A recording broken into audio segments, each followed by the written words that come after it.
Talk Real Estate with Sharon McNamara, sponsored by Boston Connect Real Estate Services. Hi, I'm Sharon McNamara, and you are listening to Talk Real Estate Roundtable. Let me share a little bit about my background before we get started.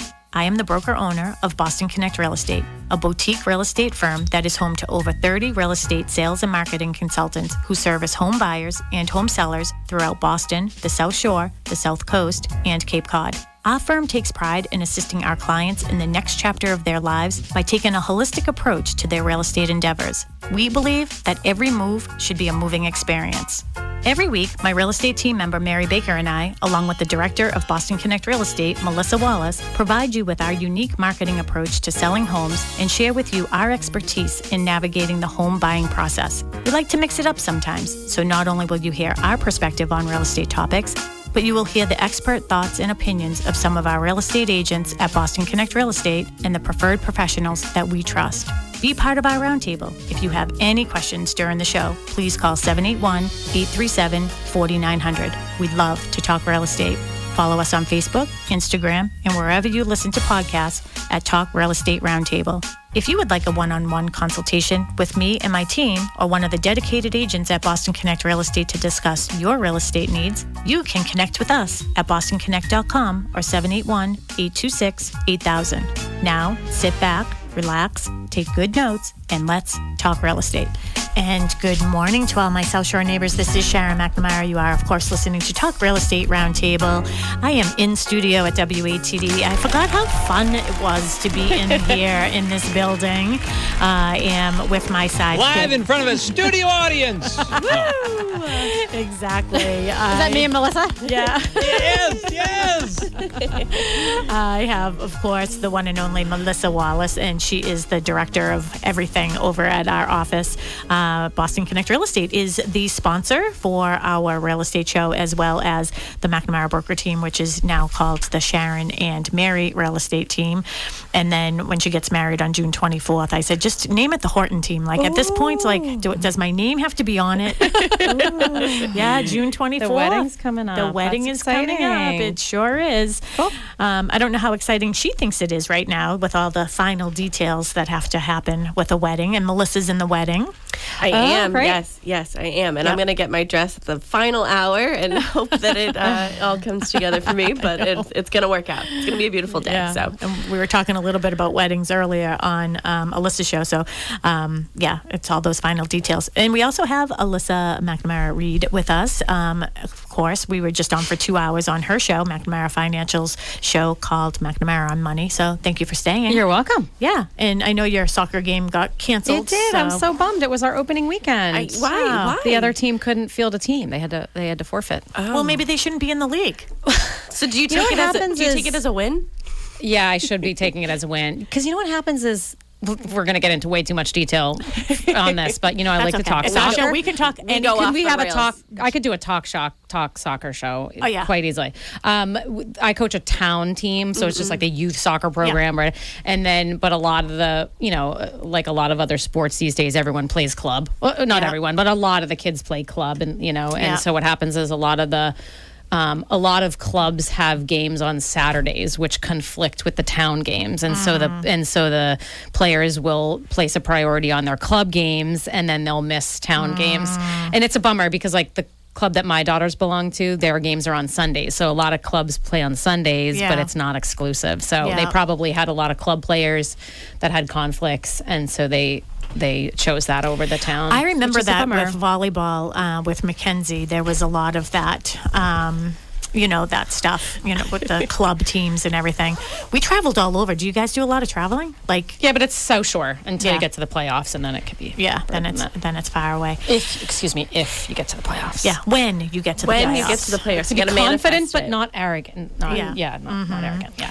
So, Alyssa, I know that everybody knows who you are basically because of the show earlier, but since you're on our show, I would love for you to introduce yourself because maybe we have some listeners that you don't. Maybe we have people that rise at 10. So Sure, thank you. And now I feel bad that I did not give you the opportunity at the beginning of our show to do that. That's okay. Everybody knows my name now. I was telling you, it's been I'm a little out of practice. My dad picked up a lot of the shows recently. I had a little bit of a respite, but thank you. Alyssa McNamara Reed. I'm a financial advisor with McNamara Financial. We have offices in Marshfield and Chelmsford, Mass.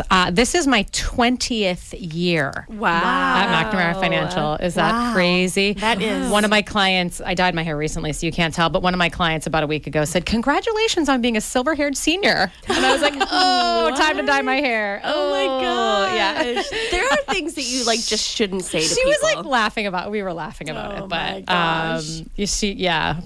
yeah, 20, this is my 20th And that year. afternoon, you had a hair appointment. No, I went home and colored it out of a box, but yes. I can't even bring myself to like find the time to schedule a hair appointment, let alone, sit there for 2 hours. And, but anyway, yes, thank you for having me. Yeah, perfect. And Alyssa, just so everybody knows on my show, I only use the best of the best, and that's why she takes care. Well, it started with her dad, taking care of our finances and our retirement and everything, and now we are, exclusively basically with Alyssa, helping us through those processes and those tough questions that come up, and it's interesting because as life changes, there's no more I'm like over that. Oh, there's no more college. And, I got to tell you, because when Casey was in law school, I didn't pay for law school. I paid for undergrad, but I was paying for her apartment and her utilities and her food and everything. And now I'm not, right? Wow, what a difference that makes. Yeah. Well, I've gone so long with having payments from undergrad. Yeah. Think about that, like 2014, all those years, it was like you're used to not having that money. And I remember, you and your dad used to say, well, when that drops off, then this, and I'd be like it just felt never ending. So people who are in that right now, it ends. Yeah. So, but that's where we are right now. Yeah. But now I get to, help my parents and, And life goes on, and Life goes new on. challenges present themselves. And yes. Absolutely. So we just had a great show. Melissa just joined us. And I don't know if you got a chance to listen to any of our show, but we had Jeremy Devaney on with us, and he is a loan officer, and he had some really good points that he made about that. And I know one of the most, what do you think it was that we were talking about? What's the thing that everybody brings up to us now, Melissa? Like what's going on? How's the market? Yeah, how's the market? What's going on with the market? Or what about the rates? That's it right there. Yeah. And actually, it's funny, when I texted you last night about my thinking for the show, for the outline for the show was, of course, interest the rates, market? the interest What's rate the environment, interest rate? the interest rate environment. I was going to do like the whole outline based on that.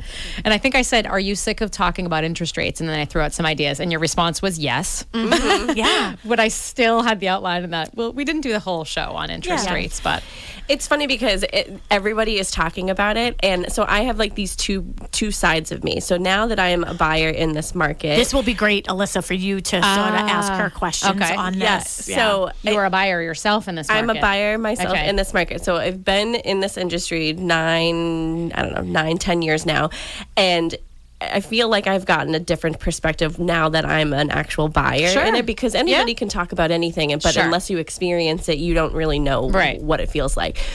And everyone always asks me, what about the interest rate, all this stuff? And I'm like, as a buyer, like, I'm not really paying attention to that because I have so much trust in my loan officer that I know that she's not going to let me, like, sort of, like, if I can't afford something, she's going to tell me you can't afford it. I hope so. Yes. She's gonna tell me you can't afford it because The good loan officers will, because I've had conversations with her when I'm just like, this is where I need to be, like, monthly. Yeah. Because she asks, what do you want to be monthly? And I really don't even look at what the interest rate is until I'm like literally putting in an offer, and I'm like, should I do this? Can I afford this? Yeah. But the emotional aspect of it, it's interesting because I do this for a living, and Mary obviously does it. Mary isn't with us because she's doing open houses over at Cochise Estates. And, when we're working with our buyers, we're put in that role of keeping their emotions in check, right? We're helping them through that process. It's been so interesting working with Melissa because I'm seeing the emotions firsthand. Like when her offer doesn't get accepted, and I can see how upset she is. Yeah. Like, if I make a phone call to a client and say, I'm sorry, your offer didn't get accepted. This is the reason why. Somebody came in at cash, no home inspection, over asking. Hey, we tried our best, you know? Yeah. When I hang up the phone, I don't see the tiers. Yeah. Well, I think that the most impactful one maybe for you was the very first offer that I was putting in. And of course, I go to the showing. Sharon shows up, Mary shows up, Mark shows up. Every house that I'm interested in putting in an offer in, the whole crew comes. Yeah. Everybody comes, which I need. That's nice. And so I think the first ever offer that I put in was a house in Abington. It would have been perfect just for a single person and their cat, which is me. And I was putting in an offer, and I had met with Jasmine Mendez. I always call her Jasmine Mendez. Yeah, she's been married for 5 years. Yes, now, I know. So Jasmine Glasgow from Maritime Mortgage, and I had met with her at the end of the summer, and this was probably a month later, and the interest rate had changed so much in a month and I thought I was looking well under my budget. And because she had given me a number, and I was like, oh, I'm not comfortable going that high. Like, I'm just a single person, my first home. So I looked low. I felt like it was low behind my budget. And the payment was the exact same. And it was like $100,000 less than what I was initially thinking. And the payment was the exact same. And I just was like, that's frustrating. I'm never going to be able to afford anything on my own. And she was just like, it's almost better to be a new buyer right now than to have been a buyer a year ago. Yeah. I'm sorry, it's not almost better. It's way better be a new buyer right now, just coming in because this is what you can afford. Yep. Then like a year ago, you're like almost teased by, oh my God, I can afford at this higher price point. So I got pre-approved at the end of the summer, and so I'm saying maybe September I got pre-approved. So from September to now, every single time I've gone to put in an offer or I've been interested in a property, the interest rate has been so dramatic from the time before.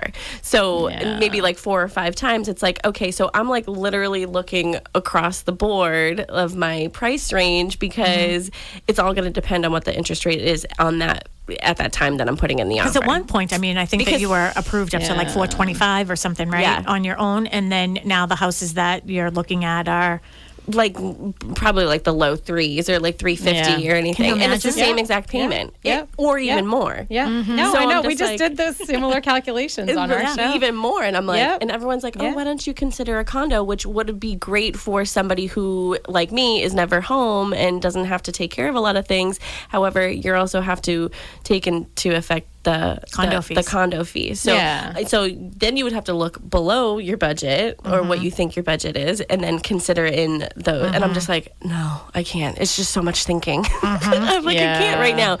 So I try not, as a buyer in this market, I try not to be so obsessed with the interest rate because it fluctuates so much that I'm sort of relying on the professional. Like, I'm staying in my lane sort of and just relying on the professional to tell me, okay, no, like this isn't a good And you recently put an offer in on a house in Hanson as well, and tell that story about how many offers that one ended up getting. Well, we heard 2 different stories. So I was told, with yours. I was told I submitted my offer. The offer deadline was 12 o'clock. I got a call at 12:30. I'm sorry, I got 30 offers. We are going with an offer that is significantly over asking. I'm sorry, in 30 minutes they already had a decision? Yeah. Or they were whittled it down to 5. They had an offer deadline of like Tuesday at 12 o'clock. I put my offer in, and then Tuesday at 12:30, they called me and said we received 30 offers, and they're going to go with one that is significantly higher in price, very similar terms, and that was it. And I could have gone higher financially, but I didn't see the value in the house. Yeah, because you're smart. Yeah, I just didn't see the value. That's really important, I think, too. And when we're working with our buyers, and you have that pre-approval letter, I put an offer in recently for one of our clients, and the house maybe was in the 9s that they could, that for the house they were going a little bit over asking, but the pre-approval they had was for a previous house too that they had put in, and it was over $1 million. And I said, let's keep this pre-approval because I'd rather show that you are financially strong in this position right now. So remember, I was talking earlier on your show, if the rates do change, is this person still going to be able to afford it? So we had our big, meeting last week with our developer, or this week with our developer, and he was giving us examples of people who at one point at the beginning stages of one of the communities was up over $1 million. Interest rates changed so much, they're now looking at 800. Yeah, I was going to say 800, yeah. I mean, the perfect example for me is like what you said. So when I had my initial meeting with Jasmine, she's like, you can go to 425 and be comfortable with your payment there. And I was like, I don't know, 425, my first house, like by myself, like I don't know. And then the offer that I did get accepted in December was for 325. So, and it was the same payment.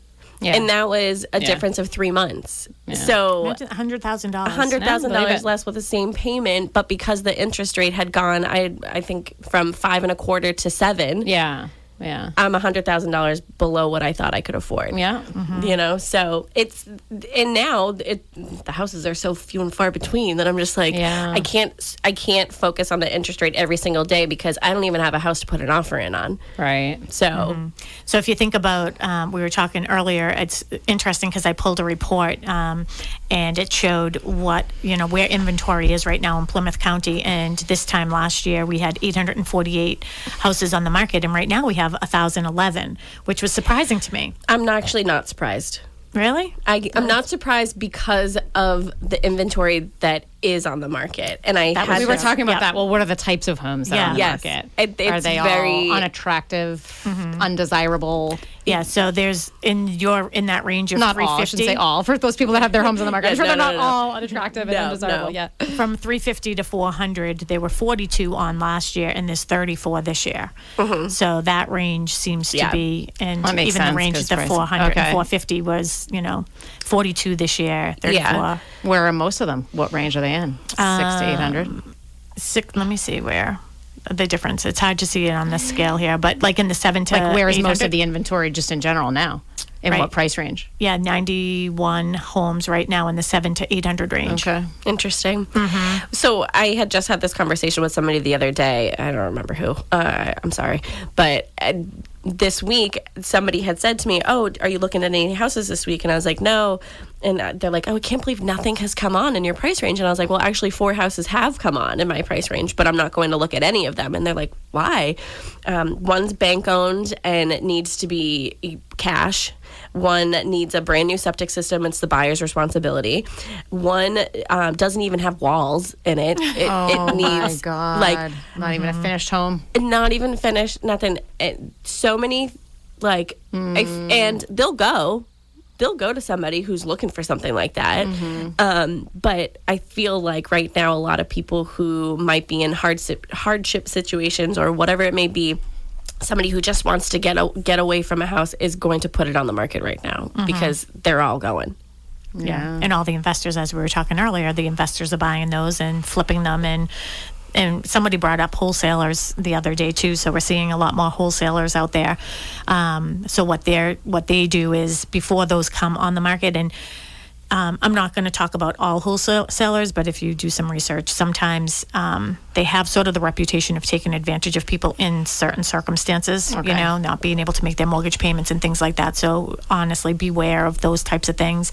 There's some great wholesalers out there, but there are also some bad ones. And what they do is they find these people who might be in these situations and say, okay, well, let's put on paper that I'm going to buy your house. So let's just say I'm going to buy your house for $400,000. They just exchange some paper, but it hasn't closed. And then that wholesaler then goes out looking for the buyer. So now they're going to the flippers and everybody else and saying, okay, I have a property for you to look at. They bring the person into the house and they'll say, okay, I'll give you $425 for it. Or I'll give you $450 for it. So they're taking a little spread just by matching people up? Yeah, so they're basically taking that. So they're taking, it never ends up being in their name, ever. Okay. It never passes title in They're their being name. a matchmaker. Yeah, and it actually just goes over, and then they take the difference. How is that different from putting a house on the market? I don't understand. Well, because if you put a house on the market, it would probably be for more money. Okay. Right? So that extra $25,000 to $50,000 would go in the seller's pocket, not the wholesaler's pocket. Right. Okay. Yeah. Yeah. Right. Okay. But there are it's pretty brilliant on their end, but people could be taken advantage of. Exactly. Right. Yeah. Okay. I see what you're saying. Yeah. Like, remember those people I was talking about earlier when I wanted to do my speed dating at the office? There are people out there that don't want to go through the process. They don't want to empty out their house. They don't want to do things. We have a lot of seniors that don't know like, where do we begin? Right. How do I empty out my house? And that's one of the sort of the demographic that I've been very engulfed in and really enjoy, is helping that demographic figure out, the dumpster aspect of things, getting the house cleared out, doing all that, and helping them get the most amount of money. That's what our job is. Mm-hmm. It's not just taking the first offer and just, going with it. Mm-hmm. So with your, with what you're seeing, I wanted to ask this earlier and I got sidetracked, but I'm so intrigued with generational situations. Do you see a certain generation, like maybe the boomer generation, like, is there a generation that didn't prepare well for retirement and all they do have is their house? I don't necessarily, I guess I don't necessarily think that's generational. Okay. I just wasn't, I feel like, was there a generation that didn't plan well for retirement? Yeah, I don't know about that. But I certainly, you know what, and you have to remember that the people that I work with have financial assets outside of the home. Mm-hmm. So I'm working with like a smaller subset of the population. Yeah. Mm-hmm. I don't have many or any clients that just have assets tied up in a home, and that's it, because that person wouldn't seek out a financial advisor. That makes sense. So I guess I don't have any real life experience. I mean, a lot of my clients have a large percentage of their wealth tied up in a home. I think that's just anyone that's a homeowner, especially later in life, that's just the way that it would be because of the prices of real estate in this area of the world in particular, and particularly now, versus, their ability to accumulate money, in a 401k. I mean, think about what people's mortgage payments are compared to how much they're putting in a 401k. And I know the mortgage, a lot of that's going to interest and some's going to property taxes and insurance. But if you compare how much people are paying for real estate compared to how much they're tucking into their 401k or similar every month, it's a staggering difference, I'm guessing, for most people. Like, right, mortgage payments $3,000 or $4,000 a month, and they're putting $500 a month in a 401k or something like that. Like, it's a huge difference. So my point is like that they're building equity in their home because they're forced to, number one, and number two, real estate long term has appreciated, and they're not everyone can put a comparable or even a close to comparable amount into their 401k to build that. Some people can, and that's great for those people that can, but a lot of people cannot. And so I think that's why people, the real estate equity in real estate ends up later in life being a large percentage of people's net worth. Last year, too, when things were sort of dropping in your industry, and I think we had a big drop, but I don't look because you tell me not to. Yes, thank you. Good girl. You know what? I'm not going to look until I have to. I'll tell you when it's good. It's okay to look. Okay. Well, I looked at my dad's the other day, and that sort of caught me off guard. But what are your thoughts on? Because I think then we were hearing a lot, again, with investors and people, they were saying rather than putting their money in the stock market and your world, they were rather buy the homes. Were you seeing a lot of that?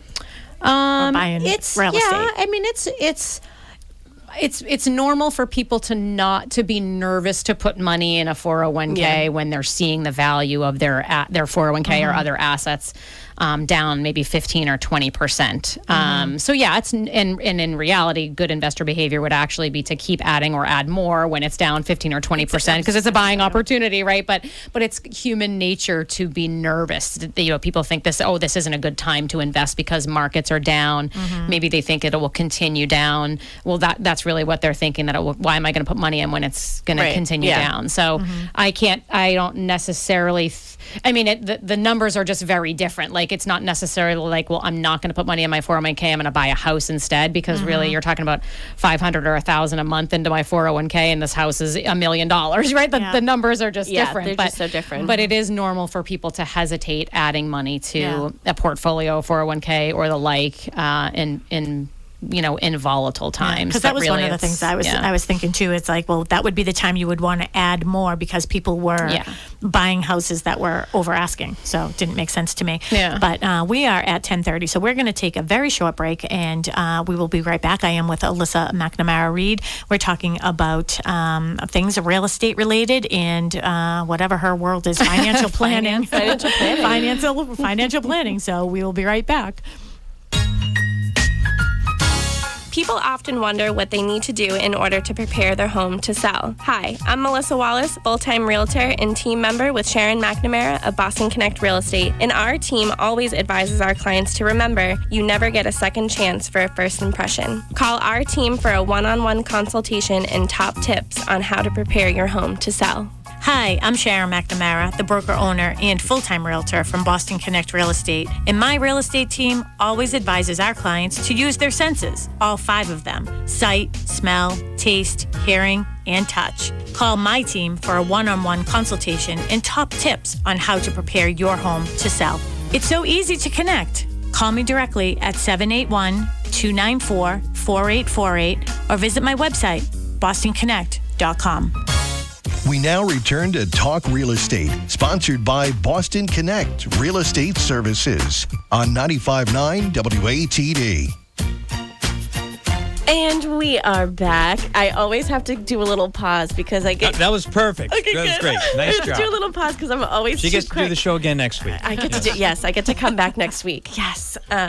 You are listening to Talk Real Estate Roundtable. My name is Melissa Wallace, and I am joined in the WATD studio with the one and only Sharon McNamara. Good morning. Good morning. I feel like you've been here for about 8 hours now. I have been. Yes. And then we have Alyssa McNamara-Reed from McNamara Financial joining us today. Hello. Good morning. Good morning. And you have been here for 8 hours as well. Yes. Friday nights and Saturday mornings are long. I can't even believe you have things to talk about for 3 hours. I mean, so Sharon was a guest on McNamara on Money this morning from 8 to 10, and now here we are from 10 to 11. And Saturdays are like our goofy show, but I feel like we have to be like professional today. We have to be professional today. Usually Tim gives us little fun noises in between. Yeah. I talk about DJ Khaled. Yeah. Yeah. We have to be professional Tuesday night. Yes. Yes. Oh, yes. Tell everybody why we have to be professional Tuesday night. So Tuesday night, which is April 11th, from 5 to 7 p.m. at our office in Pembroke Center, 19 Mattakesett Street. We will be having a meet and greet after hours event with the Pembroke Chamber of Commerce. So please come over. Millie will be there as well. So if you don't know who Millie is my husband's 1937 Ford pickup truck. I thought you were going to say a cat. Nope, like it's Millie. Nope, it's Millie. So right after Nana and after Papa had passed, he decided to buy Millie, and it's named Millie for Marjorie and Billy. Got it. Yep. And so Millie will be there, and we are live on the show Tuesday night as well. And if you are a member or become a member that night, $125. $25 goes to the scholarship for Pembroke. We'll be bringing people on air just to tell us who you are, tell us a little bit about your business, and then you'll be able to enjoy some things that are going on.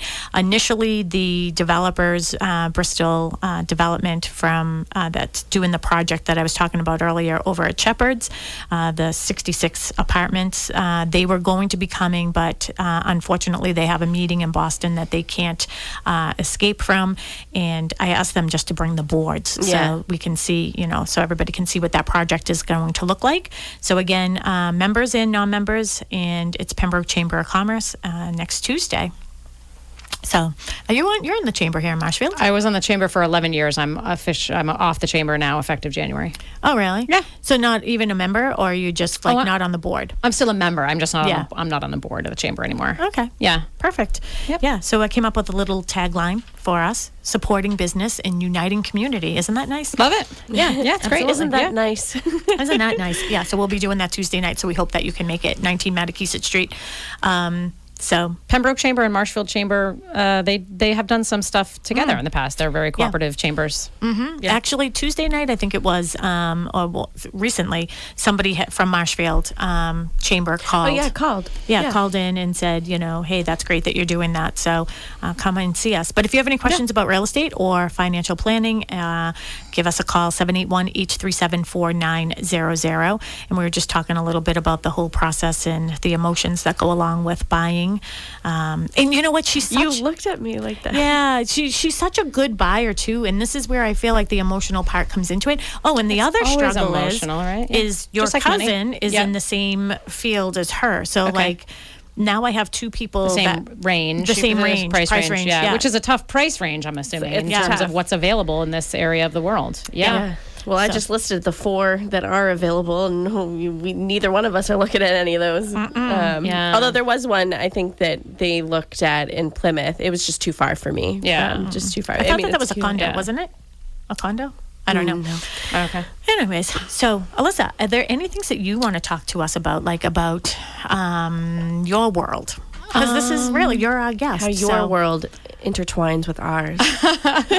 My world intertwines with yours quite a bit, actually.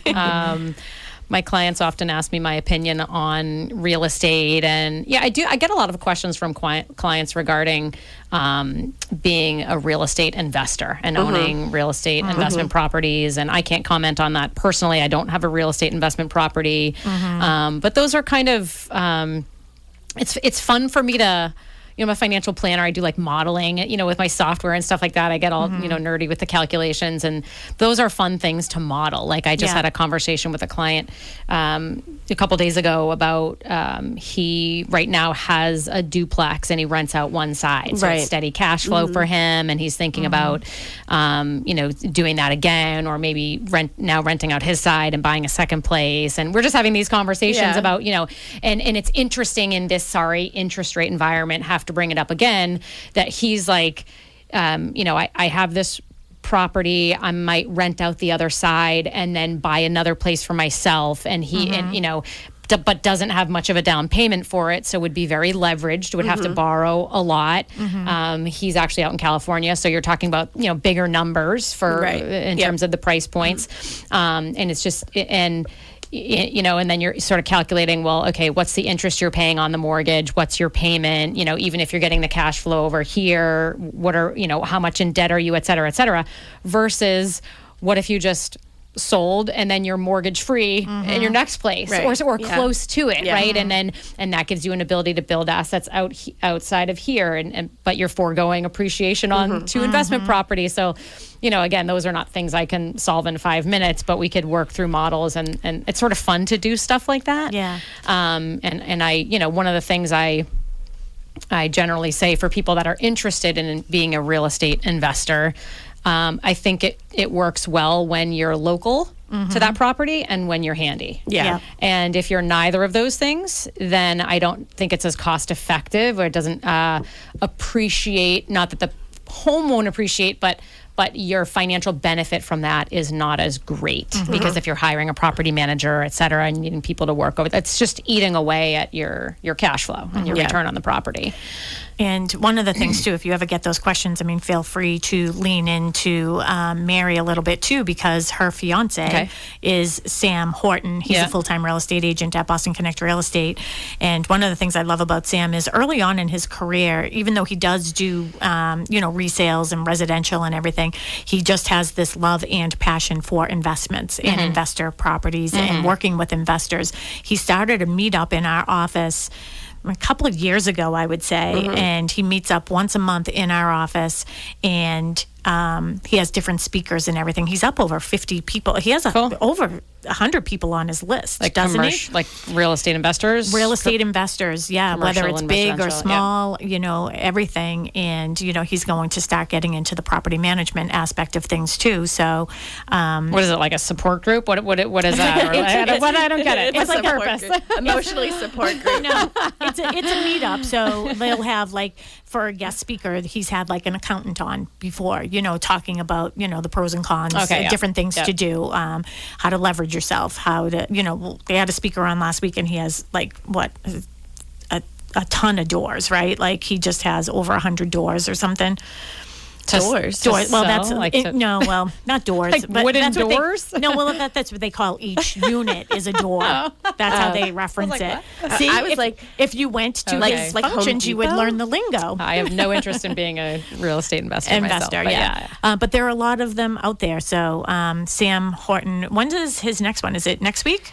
No. No, not the upcoming week, the 20th, I think. Yeah, is that a Thursday? Thursday, yeah. So if anyone out there is listening and you're interested in going to Sam's meetup, just give us a call, or if you have doors and you'd like to meet up with Sam Horton. So anyways, that's what I was going to say about investors. And we are seeing a lot of them. One of the difficult things for me is these people who think that they can be investors and think that they can do a flip. And I blame HGTV Easier on a said lot than of done. that. Sure. Yeah. Sure. So that's what we got, a lot of unrealistic people out there. Well, it's also not just people like investors who want to do flips. It's also like investors like a multifamily, like someone buying a multifamily that might want to live in one of the units as well. So that was a conversation that I had with Jasmine when I got pre-approved was, she was like, have you ever considered a multifamily? And I was like, never. Like before a month ago, I never even considered a house. Like I didn't think that was something that I could achieve. And now you're thinking like, a multifamily? I'm like, what? I was like, my mind was blown. I'm like, what? I don't know. And the more I thought about it, the more I was like, okay, like, yeah, like right now would be a perfect opportunity being a single woman, buying a property and, being able to make some money off of it. And so it's also people like that, going to the meetings and finding things like off market and being able to make connections where, you can sort of get a great deal. Mm-hmm.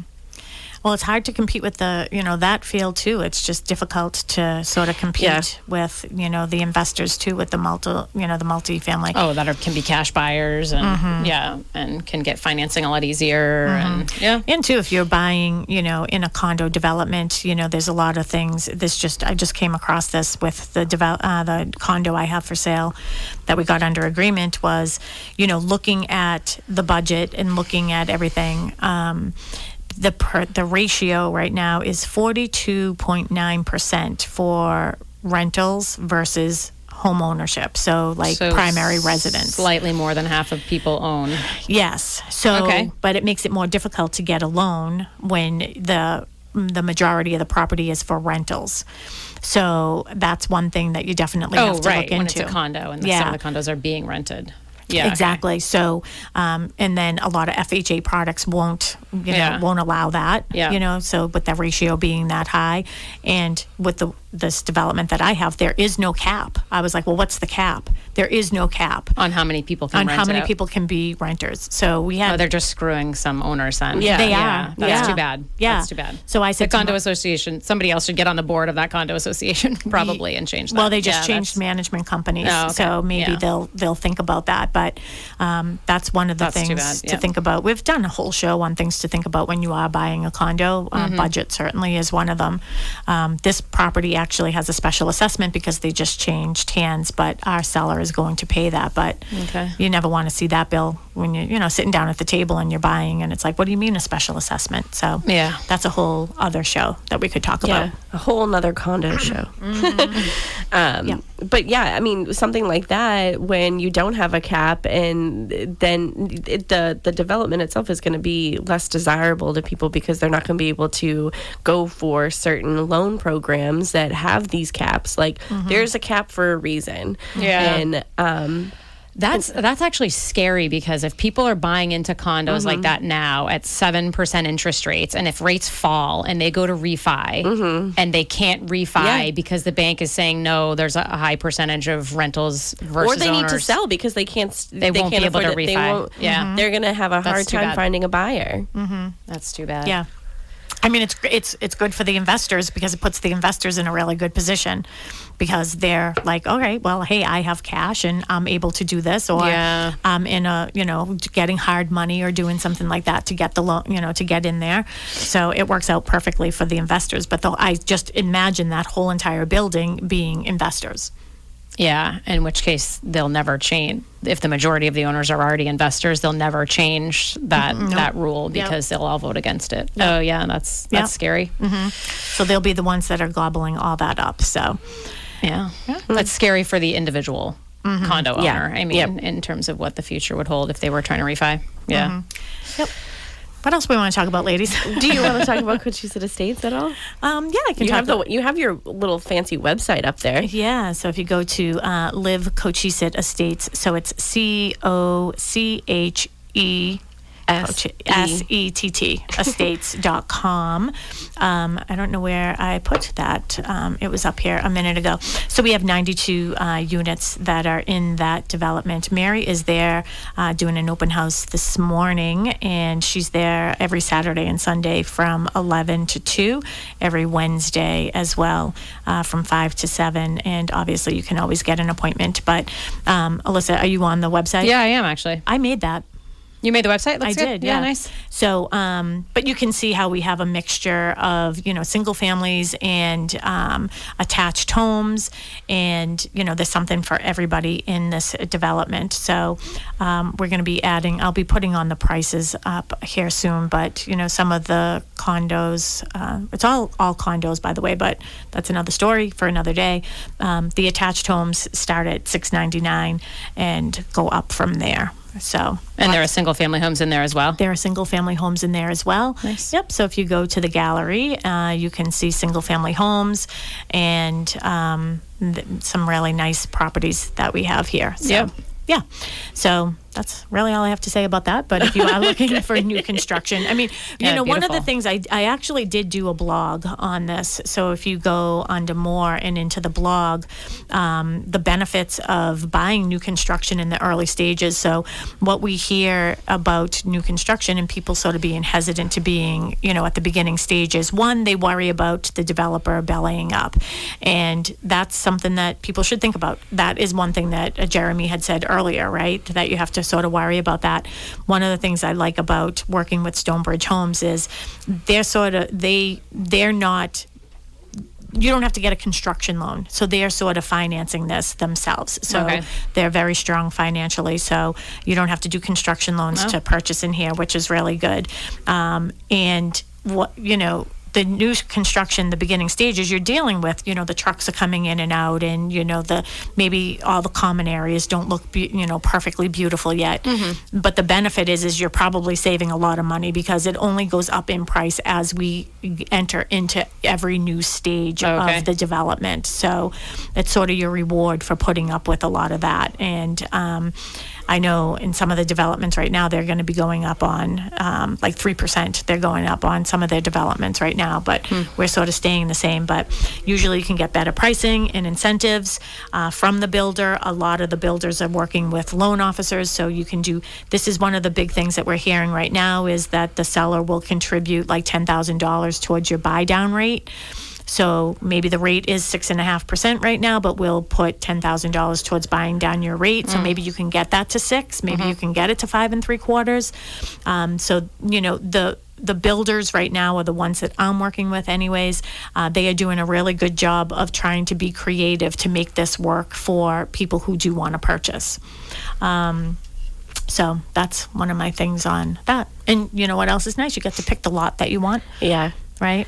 Although we always say the best bang for your buck is the model homes. I know. I mean, they. Why is that? Just because the model, typically a builder will build a model home, but like put a lot of bells and whistles in it. But everything, so you can see what it is that they can offer and what they can do. But they're not going to charge what they would charge in a traditional build. So and I'll just use dramatic numbers. Say this kitchen is a $50,000 kitchen, but really built into the prices might be $30,000. It's maybe there's hardwood floors in all of the bedrooms, which isn't traditional with purchasing a new build. It's usually carpet in the bedrooms and stuff like that. But in a model home, they'll do hardwood so they can show you that we can do that, and it's like an upgraded hardwood and all this stuff. So there are things that you can get in a model home that you aren't really necessarily buying. Yeah, we recently have that with one of our model homes, and I think people have a hard time grasping around that, but the builders do have more leeway when it comes to doing that, because a lot of times it's with the extras that, you're paying more for, as you're adding things into it. So when you're buying the model home, the builder is able to minimize that price some to get you in there. And you get everything, like all of the bells and whistles, which is nice because we want those things to showcase when we're in our properties. So Are the model homes available immediately, or did they wait until the development's almost done? No, you can buy it immediately. Yeah. Are they still available in that? We have one, community? the one that we have in there, the Fairfield, which is a single family, that property is still available. We had some people that were interested in it. We had a couple people that were interested in it when the rates went up. They fell out, right?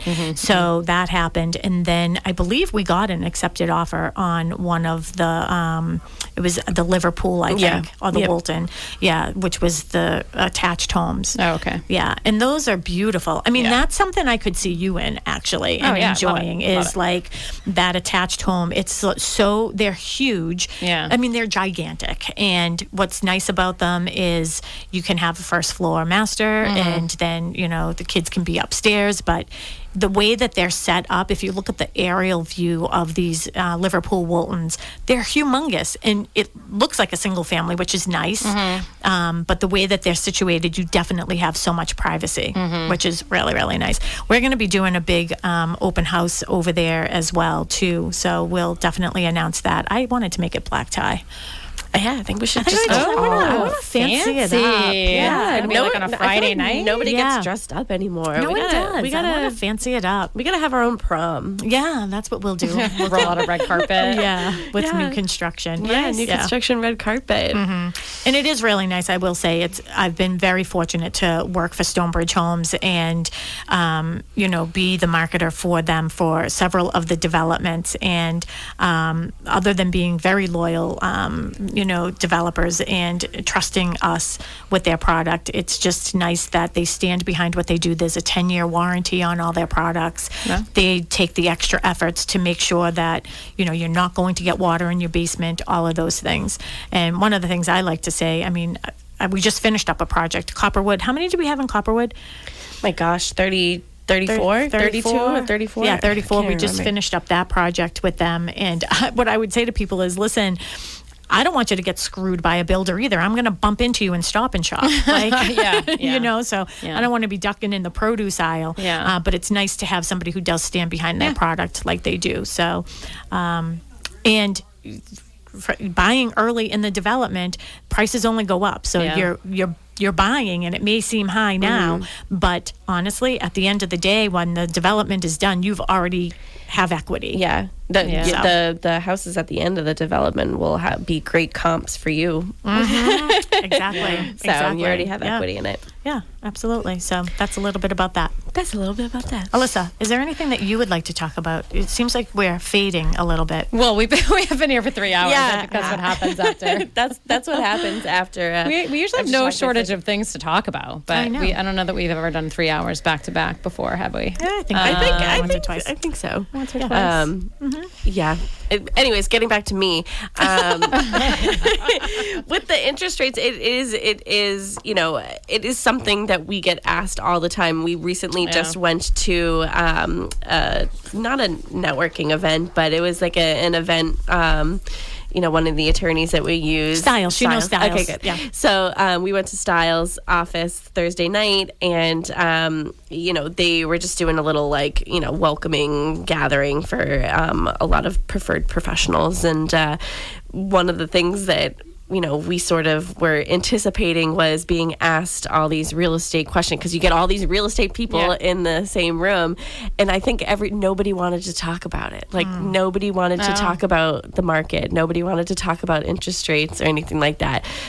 Just wanted to have a good time together. Well, it's like more, it was because everyone's in the same boat. It was kind of exciting to talk about real estate like a year ago when there were crazy stories and people were doing, quite honestly, crazy things, and reckless. The numbers were crazy, and it was interesting to talk about. And I almost brought that up earlier too, when you talk about where we were in that reckless market, and I sort of see us sort of going back that way a little bit right now. But there was a statistic. We went to actually Pete Fakaizen cross country. He is also where Mark Stiles' office is. He's a great loan officer. He brought us into the city for a function that they were having, and they had a trainer on there or whatever. She was a speaker, and she said 72% of the people who purchased during that time are regretting their decision. Have buyer's remorse. Buyer's remorse, because they were buying $100,000, $200,000, $300,000 they way over overpaid. asking. Yeah, they overpaid. Prices maybe have come down even a little. They're already seeing depreciation in the. Yeah, I mean, I was thinking about this. I think if you're overpaying, if you're paying the emotional value of a property. I think that if you're going to be in that home for a very long time, like if it's your forever home, if you're going to be there for 20 years, 30 years, then I don't necessarily think that's a bad thing, because who cares if it's depreciated already. But if you're like Melissa, you don't want to be paying $100,000 over, because your starter home, you're probably not going to be there more than 5 or 7 years. Yeah, and that is a consideration. The also consideration that I have is I'm by myself. So I say this all the time. Everybody can be my best cheerleader to the day that we close, but the day after closing, I have no one to rely on but myself. So I don't turn to somebody and say, "Oh, we got to make the mortgage payment this month." It's up to me. So if I can't make the mortgage payment, I'm not going to buy the house. Yeah. And I hope you have a 6-month emergency reserves. Yeah. In case your income goes down. Yeah. So I'm just like, no, like if I can't afford it, I'm not going to buy it. Yeah, that's good. Yeah. That's why with the Hanson house, I was like, someone is going to offer way over what I'm offering. Yeah. I know that. But I don't see the value. If I don't see the value of a number higher than what I'm willing to give, then I'm not going to do it. Yep. Well, that's smart, but you also don't have the same pressure that people had a year ago. People, like, when interest rates were so low, there was almost like the pressure or the urgency. Gotta get a house. I gotta lock in my payment. My rate, you were buying a payment back then. You don't have the same pressure, because who gives a what if you're buying at 6.5% or 7% right now, because you're kind of like, well, it's not all that great anyway. Compared to recent past. So I think that's you're making smart decisions, and I hope a lot of other people are, and they're not pressured into buying homes, with that emotional, overpaying for homes, because I guess but even the people that overpaid by $100,000 or $200,000 and took out a mortgage at 2.5%. Did they really overpay? Because if they were the actual value, that $200,000 less price right now at 6%, the payment's probably more. Yeah, but that's the thing is, if you're selling your house, you're looking at market value. You're not looking at what you can afford. Right? I don't disagree. Yeah, but so, that's why, if they're in there for a long time, I don't think it really mattered all that much if they were overpaying. But if they're not in there for 20 years, then it would matter. Yeah. I feel like it was beneficial for people who were trying to find their forever home or their home that they were going to expand whatever life that they have. Yeah. Somebody who, like me, I wouldn't. And even right now, I just can't overpay, because I'm not looking for my forever home. I'm looking to start my home journey. Not looking for somewhere that I'm going to be for the rest of my life. Right. And I know that. Right. So I have a little bit more leniency with that. But and too, I'm glad. You can see she's used to being around us, and she's making very, very smart decisions. And if she ends up living in my basement, all right, well, that's what happens, I guess. But happens to the best of us. Yeah. But I also sit on. I was actually recently appointed to be on the Massachusetts Association of Realtors grievance committee. So I sit on the board for that, and we are definitely seeing more and more grievances come through based on people feeling like, oh, my agent told me to waive my home inspection. My agent told me this. Do you guys carry liability insurance? We carry E&O insurance. Yeah, we have E&O. Yeah, we have E&O insurance. But if somebody waives their inspection, they have to sign a waiver. Yeah. Alyssa, give everybody your number so they know how to reach you. Sure. Alyssa McNamara Reed with McNamara Financial. Our website's McNamaraFinancial.com, and our number 781-834-2010. Thanks for having me. Yes, thank you for being here. I am Sharon McNamara. You can reach us at BostonConnect.com. Find all of our agents there. You can also reach us on the phone at 781-826-8000. And the website, our past shows are TalkRealEstateRoundtable.com, or type in Talk Real Estate Roundtable in your podcast app. Yeah, say Alexa, play Talk Real Estate Roundtable. Thank you, Tim. It was great seeing you. Great seeing you out too, with ladies. you. Come back again anytime on Saturday. We will. Bye-bye.